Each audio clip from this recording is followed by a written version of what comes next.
디모데전서 3장 8절로 11절까지입니다. 봉독해 올리겠습니다. 이와 같이 집사들도 단정하고 일구위언을 하지 아니하고 술에 임박이지 아니하고 더러운 일을 탐하지 아니하고 깨끗한 양심의 믿음의 비밀을 가진 자라야 할지니 이에 사람들은 먼저 시험하여 보고 그 후에 책망할 것이 없으면 집사의 직분을 하게 할 것이요 여덟도 이와 같이 단정하고 참소하지 말며 절제하며 모든 일에 충성된 자라야 할지니라. 아멘.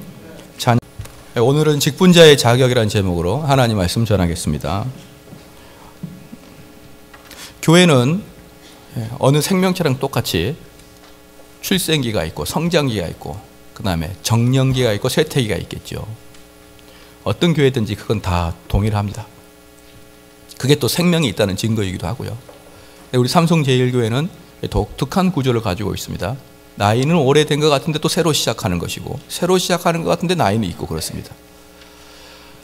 그래서 이게 그래서 새로 시작하는 것인지 아니면 기존 교회인지 헷갈리는 것이죠. 삼성리에 와서는 이제 2년 반이 있었고요. 그래서 새로 개혁 신학에 대해서 좀 더 청교도 신학으로 구체적으로 셋업을 하고 있는 시간이기도 하고요.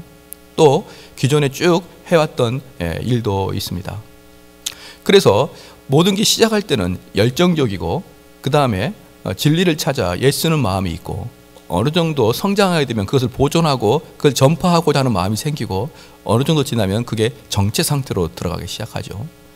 그런데 이 교회가 만약에 새로 시작한다 그러면은 많은 곳에서 열정적으로 진리를 찾아 헤매고 진리를 구축하기 위해서 열심을 내야 되는데 또한 시간이 오래되다 보니까 이게 또 뭐가 되겠습니까? 어느 정도 정체기도 있다 이 말이에요.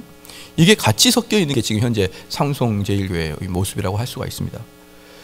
그런데 이제 여기에서 결정적인 문제가 생기는 것이죠.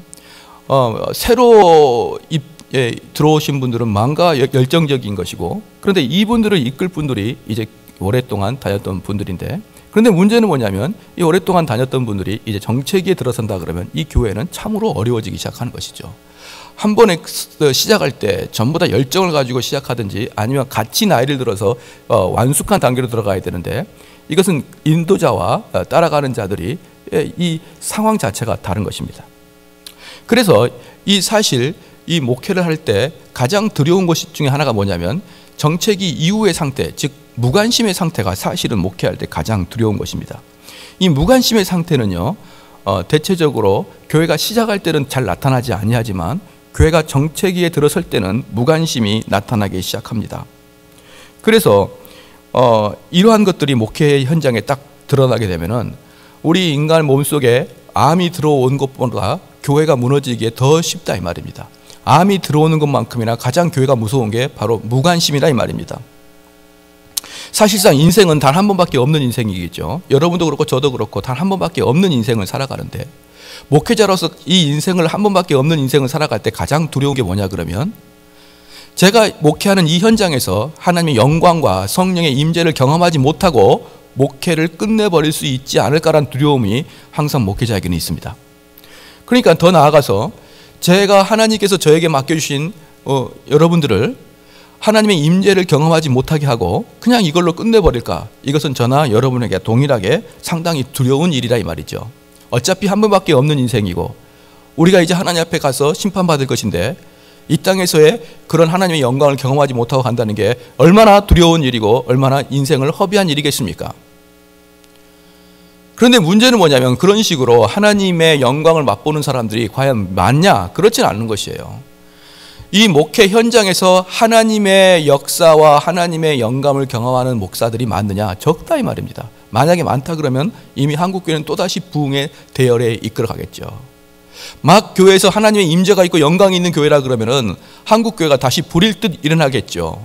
그러나 그렇지 아니한 걸 보니까 특별히 선택된 목사들에게만 그 일들을 경험시켜주는 일들이 있다 이 말입니다. 그래서 저도 그 선택된 백성 중에 한 명이 되기를 간절히 사모하고 있는 것입니다. 그리고 더불어 여기에 있는 성도들이 그런 하나님의 부흥을 같이 원하는 것이죠. 클레어보트 버나드라는 사람이 그렇게 말했습니다. 당시에 가장 큰 세 가지 소원이 뭐냐 이렇게 물어보니까 첫째는 하나님을 기억하는 것이고, 둘째는 하나님을 생각하는 것이고, 셋째는 하나님을 사랑하는 것입니다 라고 이야기했다고 합니다. 우리 그 민족 중에, 민족의 조상 중에 너의 소원이 무엇이냐 물어보니까 첫째도 독립이요, 둘째도 독립이요, 셋째도 독립이요 했던 사람과 같이 이 번아들은 첫째는 하나님을 생각하는 것이요, 둘째는 하나님을 기억하는 것이요, 셋째는 하나님을 사랑하는 것입니다 라고 고백했듯이, 만약에 여러분이 누군가 진실되게 당신의 3대 소원이 뭡니까? 물어보면은 이러한 소원이 여러분 입에서 나오겠느냐 이 말이에요. 신명기 6장 6절 7절 말씀에 오늘 내가 네게 명한 이 말씀을 너는 마음을 새기고 내 자녀에게 부지런히 가르치며 집에 앉아있을 때든지 길에 행할 때든지 누워있을 때든지 일어날 때든지 이 말씀을 강론할 것이며 이렇게 말했습니다. 그래서 목회자도 마찬가지고 집안의 가장도 마찬가지고 자기에게 맡겨진 권속들에게 하나님 말씀을 계속 전달함으로 그 권속들이 첫 번째 소원은 하나님을 기억하는 것이요, 두 번째 소원은 하나님을 생각하는 것이요, 세 번째는 하나님을 사랑하는 것입니다 라고 그렇게 만들어야 되지 않겠느냐 이 말이에요. 여기에 보니까 참으로 아쉬운 게 뭐냐 그러면 집안에서 가장은 남자입니다. 그래서 집안에서 가장이 남자고 집안에서의 가장은 무슨 일을 하냐 그러면 가정의 목사가 되는 게 가장의 역할입니다. 그런데 가장이 억지로 끌려와가지고 무슨 도살장에 앉아있는 것처럼 풀이 죽어 있을 수 있단 말입니다. 참으로 안타까워요. 그렇게 되면 어쩔 수 없이 뭐가 됩니까? 여성이 그 집안의 제사장의 역할을 하게 되면 그게 바로 뒤엎어진 가정이라 이 말입니다. 제사장은 남자가 돼야 되고 남편에게 하나님께서 그 일을 주셨다 이 말입니다. 그래서 남자는 열심히 성경 공부를 해야 될 것이고, 남자는 아내에 비해서 훨씬 성경을 많이 알아 아내를 지도하고도 남을 수 있는 그러한 우리 교회가 돼야 될 것입니다. 매하게 남자가 여자한테 끌려다니는 그러한 일들이 이곳에서 이루어지면 안 될 것입니다. 남성들은 성경을 많이 알아야 됩니다. 그래서 여자들이 충분히 남자들에게 존경할 수 있을 정도로 성경을 많이 알면 되는 것입니다. 근데 무관심이 아주 두려운 것입니다. 그래서 무관심하는 사람들은 곧바로 비난하게 되어 있습니다. 왜 그러냐 그러면 일하는 사람들은 그 일이 얼마나 어려운 줄 알고 그 일할 때 이렇게 이런저런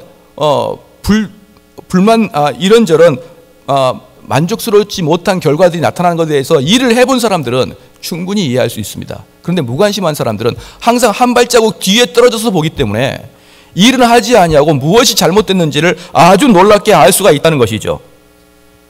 그래서 그들은 비난합니다. 여기는 뭐가 부족해? 여기는 뭐가 부족해? 이렇게 비난하죠. 그래서 지금 이제 우리 교회에도 성도들이 얼굴이 잘 모르는 분도 계시고 가끔 보이다가 안 보이는 분도 계시는데, 제가 간곡하게 말씀드리고 싶은 것은 무엇이냐 그러면 여러분들은 빨리 교회를 정해야 됩니다. 빨리 하나의 교회를 정하고 그 교회에다가 여러분의 인생을 딱 넣어야 됩니다. 그리고 그 교회를 섬겨야 됩니다. 지금 무슨 말입니까? 구경하고 가지 말라는 거예요. 저희 교회뿐만 아니라 다른 교회를 설령 등록을 할지라도 그 교회에서 구경하고 다니지 마십시오. 얼마나 그게 하나님 보시기에 좋지 않은지. 왜 그렇습니까? 이 교회는 우리 주님이 핏값으로 사신 몸된 교회입니다. 이 몸은 우리 예수 그리스도의 몸이라 이 말입니다. 그런데 그 몸 중에 10%만 일을 하고 나머지는 다 구경을 한다는 게 그게 몸입니까? 그렇지 않죠. 그러니 내가 교회 나올 때 여기서 어떻게 내가 교회를 섬길까라는 정신으로 교회를 나와야 되는 것이지, 내가 교회에서 구경하고 가겠다 이렇게 되면 큰일인 것입니다. 야구장이 있습니다. 야구장이 있는데 수많은 관중들이 야구 선수를 보면서 저 투수는 어쩌다, 저 포수는 어쩌다, 저 3번 타자는 어쩌다라고 평가할 수 있죠. 그리고 그들은 잘못한 투수를 향해서 실컷 비난한 다음에, 아니면 잘한 타자를 이용해서 박수를 친 다음에 끝나면 다 집으로 돌아갑니다. 그런데 바로 그것을 교회라고 생각하는 사람들이 있지요. 그래서 교회 올 때 누구를 보러 오냐 그러면 목사를 보러 오는 것입니다. 목사가 3번 타자예요. 목사가 투수입니다. 그리고 여러분들 관중입니다. 막 쳐다보다가 목사님의 설교와 목사님의 무슨 어떤 말투와 또는 목사님의 어떤 그 헤어스타일을 보면서 비평할 수 있습니다. 환호할 수 있습니다. 제 설교를 마음에 드는 분들은 다음 주도 와서 또 설교를 들을 거예요. 설교가 마음에 들지 않으면 가차없이 떠날 것입니다. 잘한다 잘못한다 평가할 수 있겠죠. 그런데 그게 교회가 아닙니다. 그것은 관중이죠. 그것은 쇼죠. 제가 여러분 지금 뭐 원면쇼 하고 있는 것입니까? 개콘을 하고 있는 거 아니지 않습니까? 교회는 목사가 선수가 아닙니다.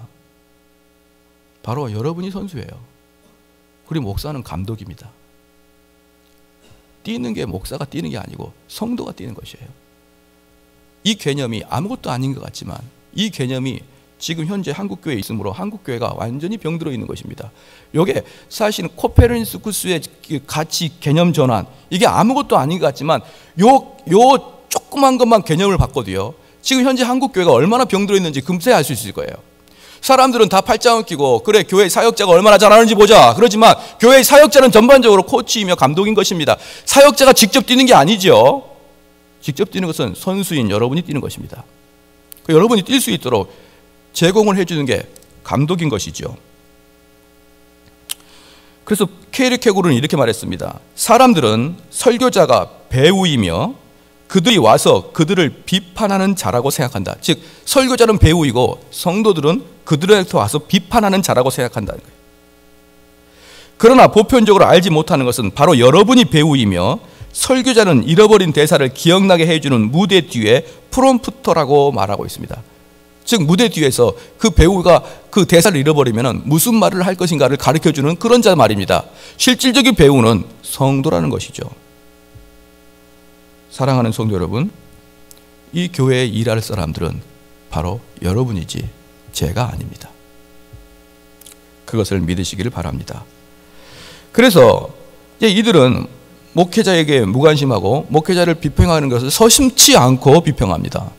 서슴지 않고 비평하죠. 사실은 비평받아야 될 분들은 우리 성도들인데 성도가 오히려 서슴지 않고 자기가 관중인 거라고 생각하니까 비평합니다. 그러나 한번 묻겠습니다. 말씀 전하는 자를 위해서 마땅히 해야 될 기도를 하고 있습니까? 어떤 사람들은 비평에 능숙하고 비평에 빠를지라도 그 자를 위해서 기도할 때는 엄청나게 더디고 느리고 심지어는 한 번도 기도하지 않고 손쉽게 비평하고 만다는 것이죠. 여기서 제 설교를 채점하는 사람이 있을 것입니다. 그래서 다음번에 들으러 올 사람도 있고 안 들어올 사람도 있을 것입니다. 그러나 제 설교를 위해서 기도해 보느냐 이 말이에요. 그거 하지 않죠. 사랑하는 성도 여러분, 이거 하나만 봐도 교회가 얼마나 병들어 있습니까?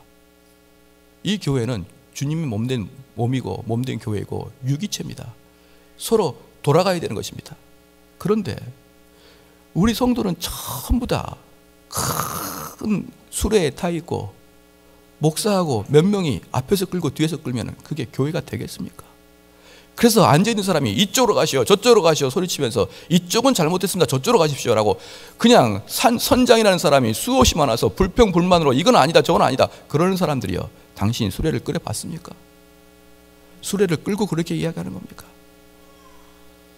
수레는 말입니다, 우리 성도들이 끌고 목사는 앞에서 운전하는 거예요. 그래서 오른쪽으로 갑시다 왼쪽으로 갑시다 라고 이야기할 때 그들이 들어가는 것입니다. 이 개념이 여러분이 바뀌어야 됩니다. 왜냐? 이게 바로 주님이 요구하신 교회이기 때문에 그렇습니다. 목회는 전쟁입니다. 왜 전쟁이냐면 저를 만나는 모든 사람은 30대, 40대, 50대, 60대 자기 인생의 가치관과 세계관이 이미 굳어있는 사람들을 저는 만납니다. 그 이미 굳어있는 사람들에게 하나님 말씀을 전하면서 계속 해야 될 일이 무엇입니까? 당신은 지금 틀렸습니다라고 이야기하는 게 목사의 일이에요. 당신은 지금 인생의 가치관을 그걸 잘못 잡고 있습니다. 당신의 세계관은 지금 틀리게 이야기하고 있습니다 라고 계속적으로 끊임없이 이야기해야 될 사람이 바로 목사입니다. 그래서 이 목회는 전쟁인 것이에요. 이미 굳어있는 가치관에 그게 아닌 새로운 것을 전달하는 이것은 전쟁입니다. 그런데 바로 여기서 문제가 생깁니다. 그 일을 저 혼자 해야 되겠습니까? 교회 지도자들이요. 여기서 교회 지도자들은 장로님, 안수집사, 권사를 말합니다. 그들은 팔짱 끼고 있고 목사만 원톱으로 이 일을 해야 되느냐 이 말이에요. 바로 그러면서 비난하고 비판하고 해야 되느냐 이 말입니다. 교회는 누가? 중직자가 움직이는 게 교회입니다. 목사가 직접 움직이는 게 아니에요. 중직자가 목회자랑 똑같은 신학과 철학을 가지고 같이 움직여주지 않으면요, 거기에 앉아서 오른쪽으로 가시오, 왼쪽으로 가시오, 당신은 잘못했으나 계속 비평하고 결국 목회자는 탈진하고 마는 것입니다. 그래서 그러면 우리 직분자, 앞으로 선출된 직분자들은 어떻게 해야 되냐? 이미 선출된 직분자들은 이 말씀을 따라서 자기가 그렇게 살아가면 되는 것이고, 앞으로 선출된 직분자는 그렇게 자기가 하기로 마음 먹고 그 일에 들어오셔야 되는 것입니다. 그러면 선출된 직분자 또는 앞으로 될 직분자들은 자기의 영성에 대해서 개인적으로 성결을 추구해야 되지만 더 중요한 것은 무엇이냐 그러면 이 교회 일반 성도들을 끌어올려야 됩니다. 직분자들은 장로님, 안수집사님, 권사님은 자기만의 성결을 추구하는 게 아니라 더 나아가서 아직 성결을 추구하지 못한 사람을 끌어올려서 그 사람을 성경에 맞는 사람으로 맞춰가야 됩니다. 그러기 위해서는 하나의 조건이 있습니다. 그 조건이 뭐냐 그러면 성도의 개인계를 잘 알아야 됩니다. 성도의 개인계를 잘 알아야 됩니다. 그럼 성도의 개인계를 잘 알기 위해서 또 하나의 조건이 있습니다. 주일날만 오면 안 됩니다. 주일날만 와서 인사하면은 다 좋은 얘기만 하죠. 한 주간 평안하셨습니까? 네. 저는 가끔 사람들이 묻습니다. 정 목사님 식사하셨습니까? 한 오후 1시쯤에 인사로 묻습니다. 저는 그렇습니다. 안 했습니다. 식사 안 했습니다. 그럼 깜짝 놀랍니다. 사실 밥 사줄 생각은 없었고 인사치레로 식사했습니까? 묻거든요. 안 했는데요. 그러면 한 5초 정도는 아무 말이 없습니다. 마찬가지죠. 성도님 평안하셨습니까? 묻습니다. 아니요? 그럼 어떡할 겁니까? 그래서 우리 중직자들의 마음을 편안하게 해주기 위해서 성도들이 괜찮습니다 이렇게 얘기할 거예요. 그래서 교회 주일날 한 번만 와서는 절대로 성도들의 마음을 알 수가 없습니다. 그럼 장로님들에게 주어진 임무가 뭡니까? 정확하게 성경적 말이요, 신학적으로, 헌법적으로, 교회헌법적으로 장로가 할 일은 신방입니다. 자기의 업무가 따로 있고 성도들에게 자기에게 맡겨진 성도들을 찾아다니면서 신방하는 게 장로님의 역할입니다. 장로님들이 신방하지 아니한데 그 집안의 대소사를 알 수가 있으며 그들의 영혼의 상태를 알 수가 있겠습니까? 그러니까 장로의 역할은 뭐라는 거죠. 그 일을 하려고 그러면 주일날만 나와서는 절대로 안 됩니다. 찾아다니면서 그들의 영혼을 이야기하는 것입니다. 그리고 그들이 함께 모여서 이야기하는 게 당회고, 당회에서 무슨 얘기를 하느냐? 홍길동 집사는 지금 현재 집안에 어려운 일이 있습니다.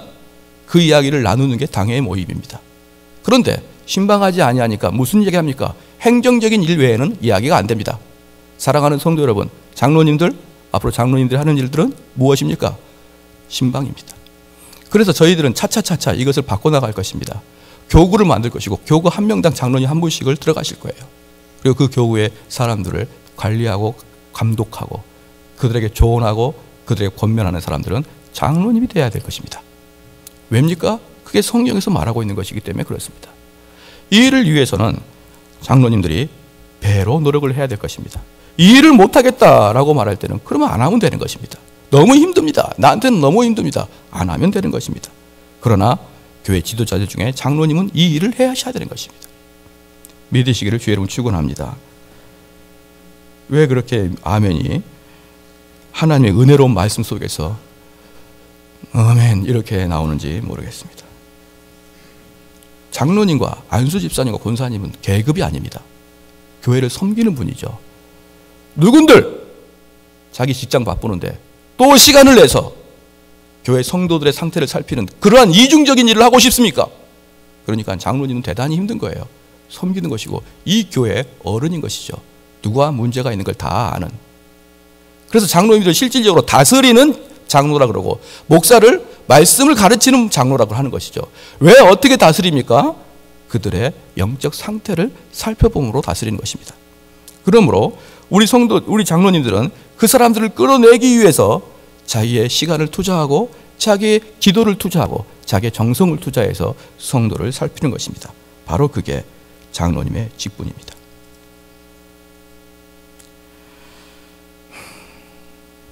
그런데 이걸 목사에게 다 맡겨버리고 또는 전도사님, 부목사님에게 신방은 다 가세요 라고 자신들이 해야 될 일을 하지 아니하면 큰일 납니다.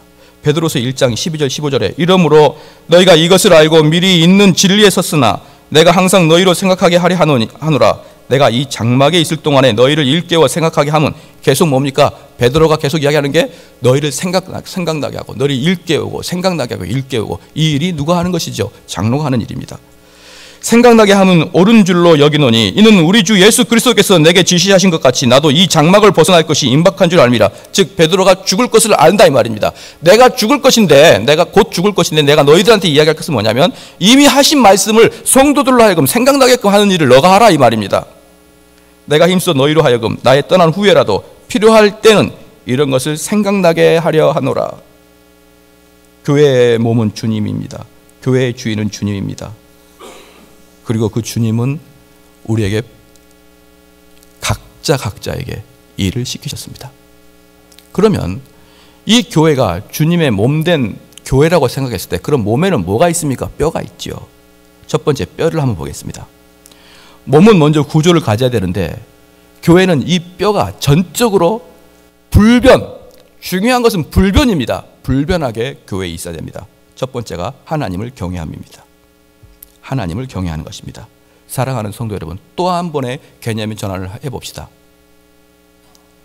이 교회에 오는 것은 이 교회는 하나님께 영광을 드리러 여러분이 오셨지요.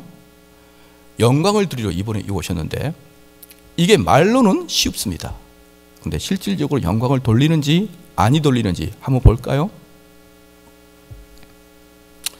많은 경우에 교회가 타락하게 되는 그 순간부터 교회가 그 가치의 전도가 일어나기 시작했는데 그 원래 성경에서 말하고 있는 교회는 하나님의 영광을 드러내는 곳인데 이제 사람들의 감동을 자아내는 사람 중심으로 바뀌기 시작합니다. 한번 잘 생각해 보십시오.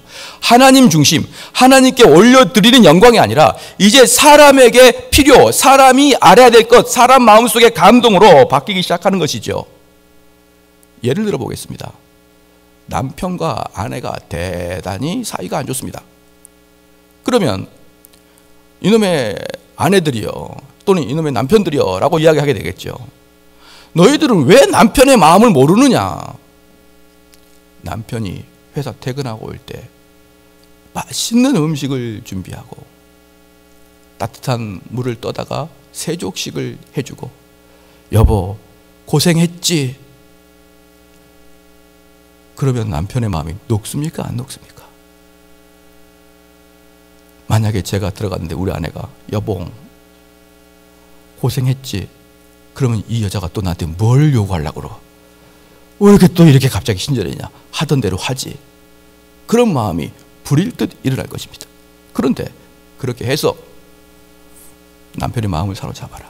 또는 남자들이요 그 여자 마음 하나 못 잡느냐? 꽃도 사가지고 제 꽃 사봤습니다.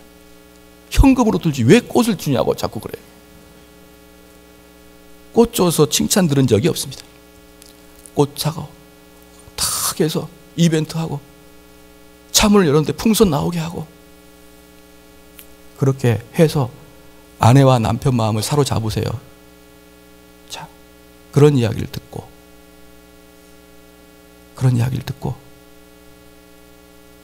하나님이 어떤 분인 걸 알겠습니까? 그게 바로 인간의 감동에 맞춰진 거란 말이에요. 인간적인 관점에 교회에서 이루어지고 있는 일이란 말이에요. 그것을 듣고 그 순간에는 맞아, 그렇구나, 맞다, 그렇게 살아야지, 그렇게 사는 게 현명해. 그리고 딱 교문 밖을 나가면, 교회 밖을 나가면 도대체 하나님은 어디 계십니까? 도대체 성령님은 어디 계십니까? 그러니까 교회에 올 때는 하나님께 영광을 드린다고 오는데 실질적으로 어떤 교회가 좋고 어떤 예배가 좋느냐? 하나님을 잘 모르지만 내 마음에 감동되면 좋은 예배고 내 마음에 감동되면 좋은 교회라고 생각하지 않느냐 이 말이에요. 내 마음에 맞다, 그게 맞다, 동의가 되고 그 말씀이 나를 참 감화시키면은 거기가 정말 좋은 교회야, 예배 성공했어, 그렇게 생각해 버리지 않느냐 이 말이에요. 예배의 가치 전환, 완벽한 전도, 하나님에게 돌아갈 영광을 인간이 감동으로 바꿔버리는 완벽한 변신, 거기 안에서 하나님의 영광이 일어날 수도 없고 성령의 역사가 일어날 수도 없는 것입니다. 방금 말씀을 드린 것처럼 그럼 그런 것들이 필요가 없느냐? 물론 필요가 있지요. 우리가 사는데 지혜가 필요할 것이고 우리가 사는데 그러한 재밌는 일도 필요하죠. 그런데 교회에서 말입니다. 교회에서 무엇을 추구해야 될 것입니까? 하나님께 영광을 추구해야 됩니다. 한 문제 한번 보십시다. 여기에 새로 나오신 분들이요. 도대체 왜 이 교회는 시편 찬송을 하는 거야? 나도 감동이 없는데. 그런 생각 2명이 하시고 계시는 것 같아요. 다시 말씀드리겠습니다. 교회는 내가 감동이 우선이 아닙니다. 하나님께 올려드리는 게 우선이에요. 근데 시편 찬송은 완벽하게 성경의 시편을 하나님께 다시 올려드리는 것입니다. 얼마나 영광스러운 것입니까? 근데 많은 사람들은 그렇게 생각하지 않습니다. 찬양을 부를 땐 내 마음에 감동이 있어야 된다고 생각하는 거예요. 물론 시편 찬송도 익히고 배우면 그 말씀, 그 찬양 안에 말할 수 없는 기쁨과 감동이 있습니다. 그런데 자꾸 교회 생활하면서 예배 생활하면서 내 마음의 감동을 초점을 두는 것은 너무나 자연스럽고 너무나 비일비재하게 교회에서 이루어지는 것입니다. 사랑하는 성도 여러분, 예배는 내 중심이 아닙니다. 처음에 우리가 기도했죠. 우리의 육신의 욕망은 십자가의 못을 받게 하여 주십시오. 육신의 욕망이 무엇입니까? 육적인 것이죠. 내가 감동도 다 육적인 것입니다. 그러한 것들을 다 십자가의 못을 받고 오직 하나님이 요구하시는 방법으로만 드리는 게 예배인 것입니다. 그게 뼈대죠. 두 번째는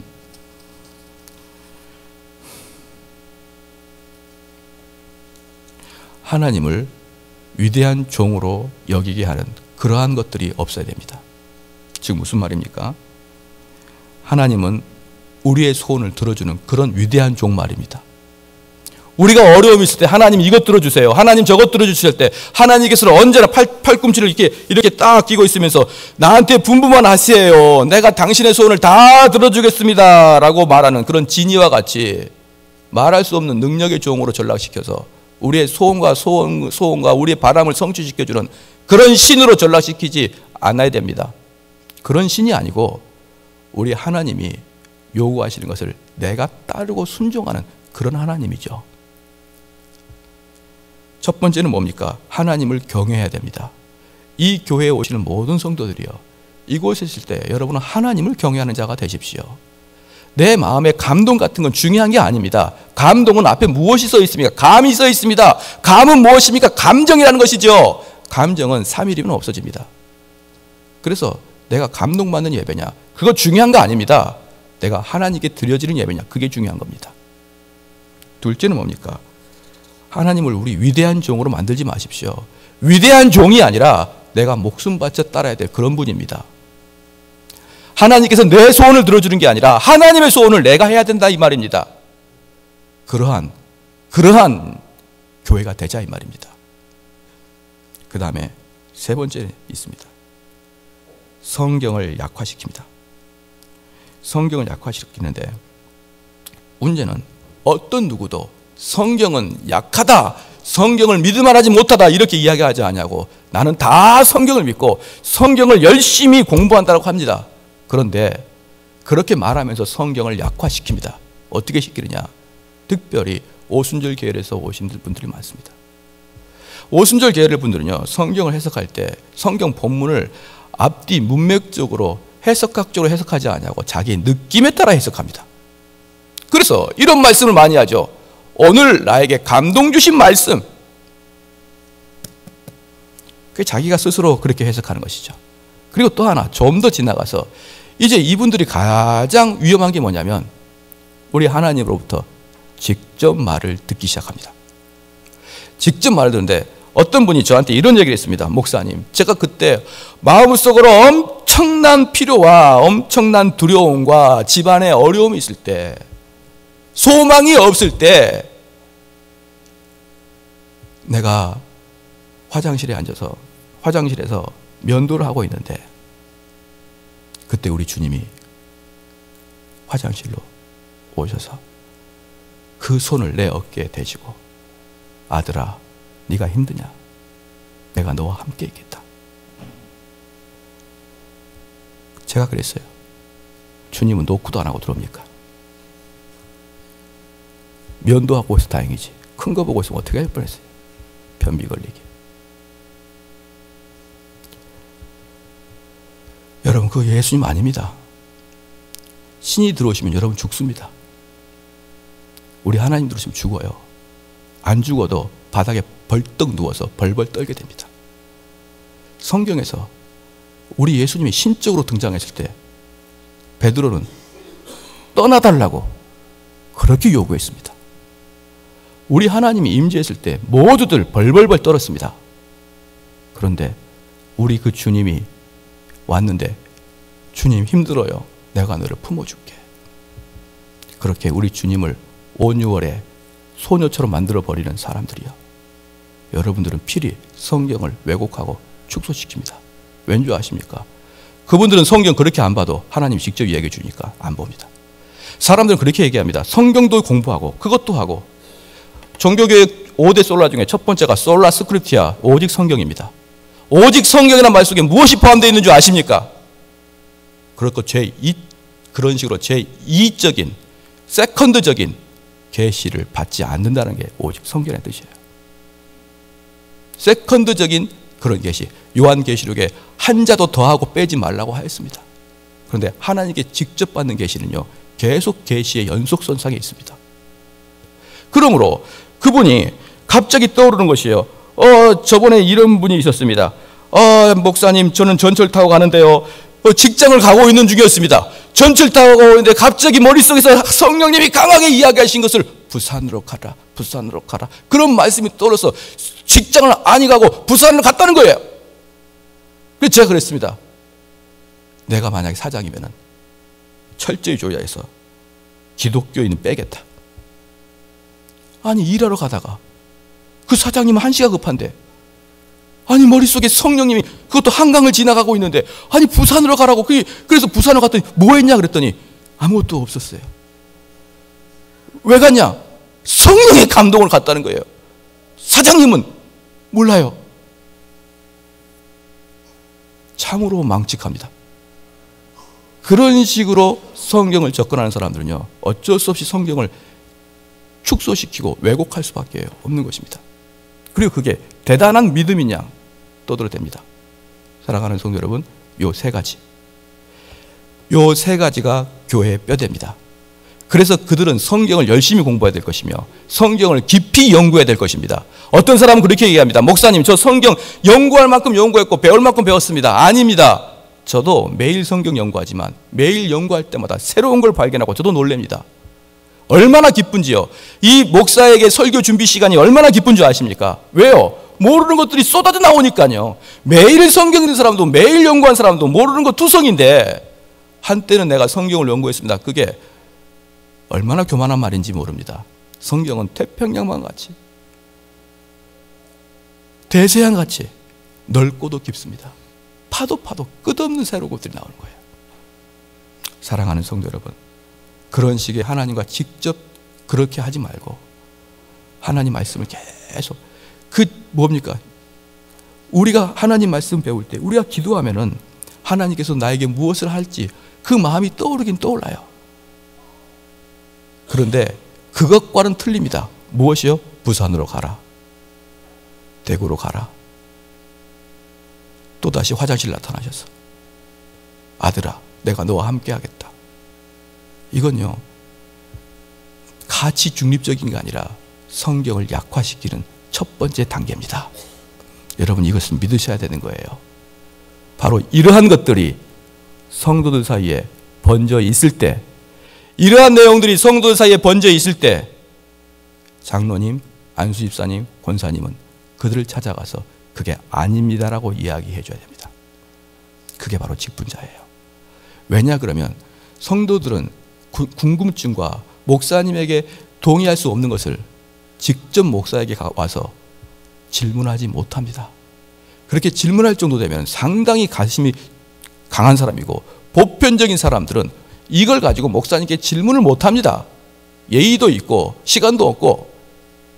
그렇기 때문에 각 교인들 사이에 있는 중직자들이 그것을 잘 설명해 주는 그러한 사람이 되어야 될 것입니다. 할렐루야.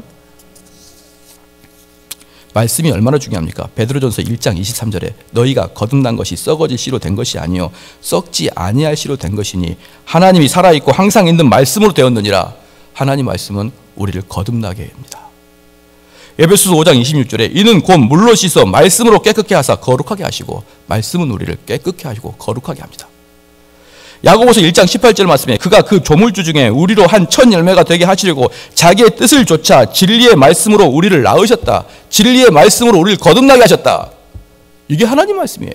그러니까 이 교회는 하나님 말씀만을 가지고도 충분히 거룩하게 되고 충분히 거듭나게 될 수 있으니까 이 교회는 말씀을 얼마나 깊이 연구해야 되고 우리 중직자들은 말씀을 얼마나 깊이 연구해서 성도들한테 올바른 길로 인도할까요?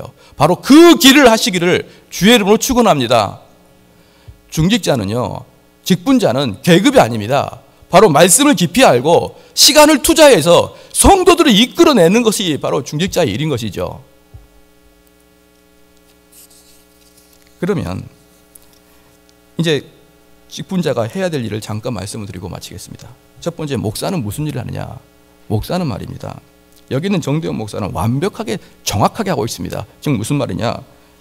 공예배 말씀 선포, 성례 집행, 권징 사역, 축도, 이게 목사에게 주어진 일입니다. 이거 안 할 리 없죠.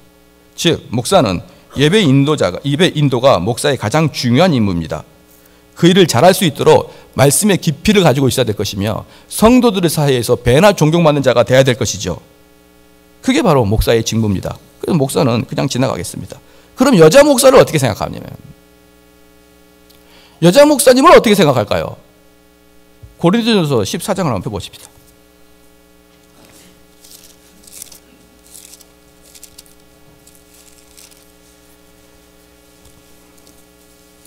고린도전서 14장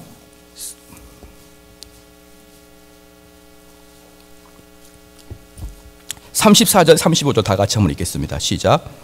모든 성도의 교회에서 함과 같이 여자는 교회에서 잠잠하라. 저희 말하는 것을 허락함이 없나니 율법에 이른 것 같이 오직 복종할 것이요 만일 무엇을 배우려거든 집에 가서 자기 남편에게 물어주니 여자가 교회에서 말하는 것이 부끄러워요. 부끄러워서 말을 못하겠습니다. 어떻게 여기 여자가 집에 가서 남편에게 배우라 이렇게 얘기했는데 목사님 그건 시대 상황 아닙니까? 우리도 개혁주의자들도 시대 상황인지 그게 윤리적인 원리인지 다 알고 있습니다. 예컨대 예배를 드릴 때 바울도 이렇게 했습니다. 위에다가 천을 쓰라. 그래서 천주교인들은 천을 쓰고 예배를 드리지 않습니까? 그것은 시대 상황인 것을 우리는 다 알고 있습니다. 그런데 이건 시대 상황이 아니라 원리입니다. 원리. 누구에게? 남자에게 아내는 순종해야 된다는 원리에서 나온 것이죠. 그러므로 교회에서는 여자 목사는 안 됩니다. 여자 목사님은 정확하게 고린도전서 14장 34절 35절을 어기고 있는 것이에요. 그들은 교회에서 그렇죠, 상담할 수는 있습니다. 그러나 앞에 나와서 주도적으로 이야기하는 것은 부끄러운 일인 것입니다. 그래서 우리는 여자 목사를 인정하지 않는 것입니다. 목사님 시대 상황 이렇게 얘기하지 마십시오. 오직 영원한 진리는 시대와 상관없이 동일한 것입니다. 믿으시길 주님을 축원합니다. 오늘 아멘이 아주 강하게 나오는 게 감사합니다. 시대의 사주를 따르면 결국은 자유주의로 가게 되고 결국은 하나님 말씀과 완전히 동떨어진 결과가 나타나게 되는 것입니다. 그 다음에 장로는 무슨 일을 합니까? 장로님은 아까도 말씀드렸지만 또 하나 두 개가 아주 중요한 게 있습니다. 장로님은 목사님과 설교에 대해서 논의를 해야 됩니다. 지금 무슨 말입니까? 장로님들 한 달에 한 번씩 모여서 그 목사님의 한 달의 설교의 분량을 가지고 서로 나눔입니다. 자, 여기서는 목사의 설교를 비평하고 비판하는 게 아니에요. 그렇게 이렇게 하는 거죠. 목사님, 이번에는 요한복음 몇 장을 설교하셨는데 요 문맥에서 저는 이렇게 해석했는데 왜 목사님은 그렇게 해석하나요? 저를 좀 설득해 주세요. 이렇게 하게 되면 그러한 이야기들을 당회에서는 충분히 하는 것입니다. 그렇게 할 때 두 가지의 기본이 있습니다. 첫 번째는 뭐냐면 목사님이 단독적으로 자기가 성경을 임의대로 해석하지 못할 것입니다. 그래서 목사님이 자기가 성경을 임의대로 해석하지 못하도록 하는 장치 중에 하나가 장로님들이 목사님 저는 요한복음 그것을 잘 이렇게 해석했는데 목사님 틀리게 해석 저랑 틀리군요. 다르군요. 어떤 차이가 있습니까? 라고 묻는 것이죠. 그것은 싸움이 아닙니다. 비평이 아닌 것이죠. 말씀의 나눔입니다. 당회원들과 목사님은 말씀의 나눔이 있어야 됩니다.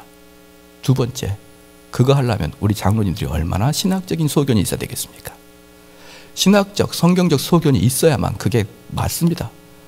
그런데 신학적 소견을 갖추지 않으니까 그냥 목사님한테 다 넘겨버리는 것이에요. 사랑하는 장로님들, 성경과 신학을 잘 알아야 됩니다. 그리하여 우리 장로님들과 우리 중직자들이 성경과 신학을 잘 알아야 후임 목회자를 뽑을 때도 충분히 검증하고 뽑을 수가 있는 것입니다. 아무나 인성 좋다고 얼굴 잘생겼다고 노래 잘한다고 덜커덩 꿀떡꿀떡 그냥 섬기는 게 아니라 다 그분의 설교를 들어보고 설교 본문을 가져와서 발표하면은 당회원들이 충분히 그분들의 신학과 교리를 검증해낼 수 있을 정도가 우리 장로님이 되셔야 되는 것입니다. 그러면 이런 정도의 수준을 가지고 우리 장로님 뭐 하십니까? 각 가정을 신방하는 것이에요.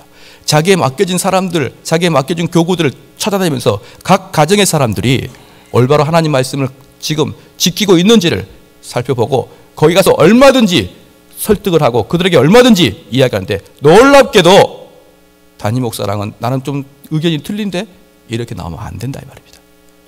담임 목사님은 이렇게 이야기하는데 나는 소견이 좀 틀려. 이게 아니어야 된단 말입니다. 그래서 당회원들과 담임 목사들은 신학적으로 하나가 딱 돼야 됩니다. 그래야 이 교회가 살아납니다. 어떻게 이 별로 많지도 않은데 리더십에서 서로 의견이 분분할 수가 있다 이 말입니까? 나는 담임 목사님의 신학을 동의할 수 없어. 이건 말도 안 됩니다. 그것은 곧 교회가 파산되고 마는 것이에요. 당회원과 담임 목사님은 신학적으로 체계가 완전히 똑같아야 됩니다. 그래서 그들이 아까도 말했던 하나님께 영광을 돌리며, 그죠? 그리고 오직 말씀이요, 이런 것들에 대한 철저함을 가지고 사람을 찾아가서 이렇게 이야기하는 것입니다. 장로님, 저는 목욕탕에서 우리 주님 만났는데요, 우리 목사님은 그걸 철저히 반대하지만 저는 뭐 그럴 수도 있다고 생각합니다. 예. 그러면은 교회가 끝나는 것이에요. 그러면 교회가 끝납니다. 그래서 그게 바로 장로님의 임무입니다. 그 다음에 집사의 임무가 뭡니까? 집사는요, 집사의 직분은 교인들의 생존과 관련된 일상적인 삶과 연관되어 있어요. 즉 장로님들이 쭉 가정을 살펴보니까 어떤 홍길동 집사 집에 큰 어려움이 있더라. 그 집이 길거리 나앉게 생겼더라. 그것을 누구한테 얘기합니까? 안수 집사한테 이야기합니다. 그럼 안수 집사들은 뭐 합니까? 그 교회의 구제의 일과 이 교회가 돌아가는 행정적인 일과 이 교회가 돌아가는 행사적인 일을 다 하는 게 집사입니다. 그게 바로 집사가 하는 일이에요. 사랑하는 성도 여러분, 그걸 꼭 기억하십시오. 집사는요, 이 교회의 가장 중추적인 사람입니다. 이 교회 행사를 다 주관하는 게 집사라 이 말입니다. 목사는 뭐 합니까? 말씀을 선포하는 일을 하고, 돌아가는 행사는 안수 집사님들이 하는 것이고, 돌아가는 구제 사역은 안수 집사가 하는 것이다 이 말입니다. 이 교회의 경제적인 문제는 안수 집사가 걱정하는 것이에요. 우리 교회 지금 문제가 있는데 담임 목사님 여기저기 뛰어다니면서 뭐 신경 쓰는 게 아니라 안수 집사님들이 그 일을 다 해야 됩니다. 우리 교회가 처음에 생겼을 때 이 지역에서 종교 지도자 회의를 했습니다. 저는 태어나서 처음으로 스님과 악수하고 이렇게 했었어요. 스님 만나볼 일이 한 번도 없었는데 스님과 악수하니까 기분은 참 묘하더라고요. 근데 그 스님이 저한테 했던 말이 있습니다. 목사님, 저도 25살까지 장로교 교인이었습니다. 그래서 제가 그랬죠. 참 좀 더 참고 기다리시지 뭐 이렇게 바꿨습니까? 그랬더니 인생이 팔자가 기고합니다. 막 이래. 예, 스님과 참 대화를 나누고 처음이었어요. 그리고 카톨릭이 모였습니다. 이 세 종파가 모였습니다. 저희 교회의 관점 중심으로 해서 세 종파가 모였고, 제가 감사하게도 종교 지도자 회장이 됐습니다. 스님도 전화해야 되고, 그것도 전화해서 모이십시다. 식사를 하는데 스님이 하필 내 옆에 앉아요.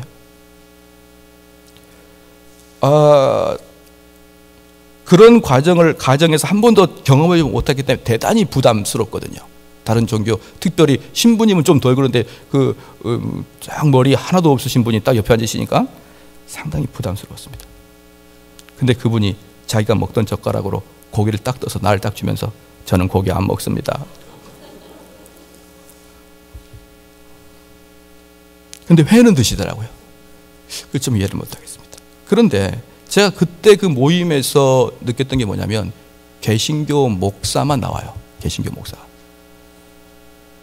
그리고 그 절은 큰 절이 아니기 때문에 그 주지 스님이 나오신 거고, 가톨릭은요 사무장이 나옵니다. 우리로 말하면 안수집사 회장이 나와요. 안수집사 회장이. 그래서 뭐라고 하냐면 이런 일은 신부님은 안 하십니다. 너무 부끄러웠어요. 우리 개신교는 뭡니까? 목사가 설교도 하고 구청도 가고 시청도 가고. 근데 가톨릭은요 말씀 전하는 거 외에는 안 하더라. 그래서 그들은 사무장이 와가지고 다 일합니다. 근데 우리 개신교만 목사님들 다 모여가지고 참으로 보기 민망했습니다. 사랑하는 성도 여러분, 이 분담이 바로 우리 안수 집사님이 하셔야 되는 것이에요. 이 교회의 행정적인 일, 행사, 구제, 이 교회가 실질적으로 바퀴로 돌아가는 이 일은 안수 집사가 해야 됩니다.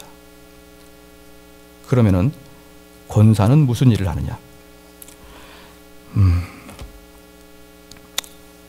디모데전서 다시 보겠습니다. 디모데전서 3장 10절 말씀에, 디모데전서 3장 10절 말씀에 이에 사람을 먼저 시험하여 보고 그 후에 책망할 것이 없으면 집사의 직분을 하게 할 것이요. 집사의 직분을 하게 할 것이요. 그 다음에 여자들도 이와 같이 단정하고 참수하지 말며 절제하며 모든 일에 충성된 자라야 할지니라. 이렇게 말했습니다. 그럼 여기서 여자들이란 두 가지 분분한 의견이 있습니다. 첫 번째는요, 10절 말씀의 연속선상에서 집사를 뽑는데 그 집사는 10절에 먼저 시험하여 보고 그 후에 책망할 것이 없으며 집사의 직분을, 그러니까 그 사람을 시험하여 보고 책망할 것이 없는 사람을 집사를 뽑는데 그 집사가 될 사람의 아내도 본다. 그게 11절이에요. 그 아내가 바로 11절에 여자들도 이와 같이 단정하고 참수하지 말며. 그래서 11절을 어떻게 보냐면 영어 성경에 나와 있는데, 영어 성경에도 나오는데 그 집사의 아내라고 나와요. 또 하나 다른 영어 성경에는 이것을 10절과 끊어봅니다. 여자와 남자로 보는 거예요.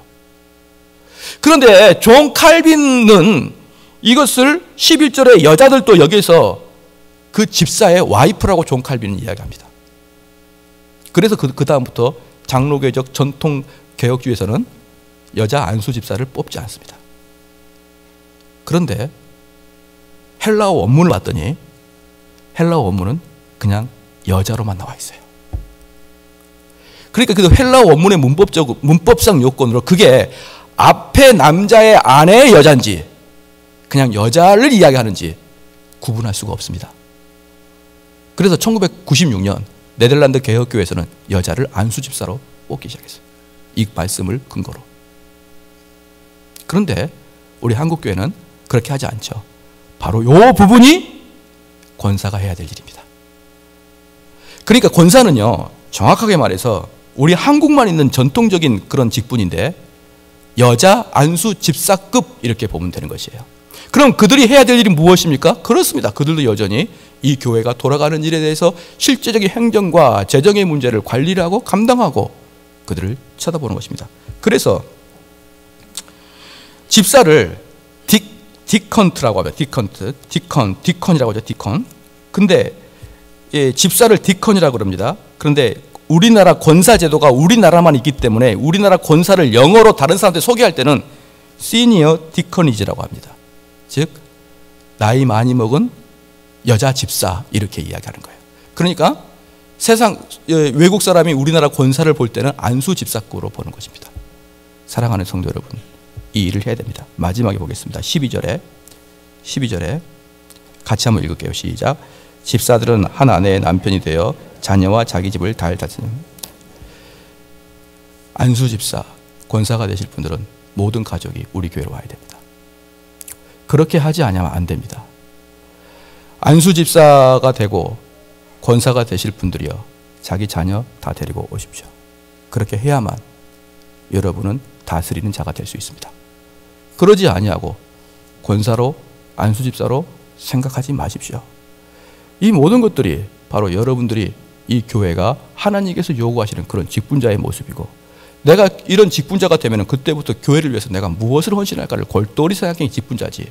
직분자는 내가 인기가 좋아서 내가 이 교회에서 어떤 그 높은 자리에 올라간 그게 아니라 오히려 자기를 헌신하고 자기의 시간을 투자하고 다른 사람을 살피고 온 가족을 데려와서 이곳에서 같이 은혜를 받고 그러한 것들을 해야 될 것을 아셔야 됩니다. 마지막으로 하나 말씀하겠습니다.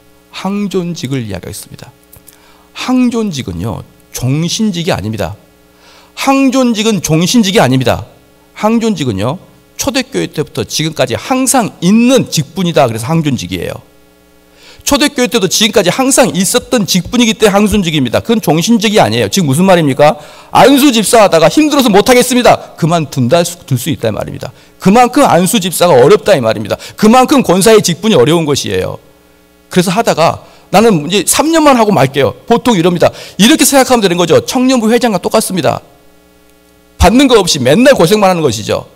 나중에는 도저히 못하겠습니다. 나중에 어떻게 합니까? 서로 청년부 회장 해라. 그래서 제일 못난 사람이 청년부 회장 됐다가 된통 당하는 거 아닙니까? 마찬가지입니다. 안수 집사하고 권사는요, 해라 해가지고 억지로 하는 것은 아니지만 그만큼 어려운 직분이라 이 말입니다. 그만큼 교회에서 다른 사람을 섬기는 것이고 그만큼 교회에서 자기 시간을 죽이는 것이기 때문에 보편적으로 미국에서는 3년 하면 못합니다. 그리고 바꿔줘요. 힘드니까. 그러면 실질적으로 교회 와서 직원처럼 해야 합니다. 직원처럼 와가지고 다 대소사 보고 화장실 봐보고 뭐가 문제가 있나 다 고치고 사찰집사와 같이 그렇게 하는 거예요. 그래서 이번에 안수 집사가 될 때는 마음을 든든히 다시고 권사가 돼도 마음을 든든히 다시고 설령 떨어졌다고 이건 슬프다. 아니에요. 그거 아닙니다. 또 다른 기회가 있고 하나님이 성결교회를 줄 것을 믿으시길 주로 축원합니다. 기도하겠습니다.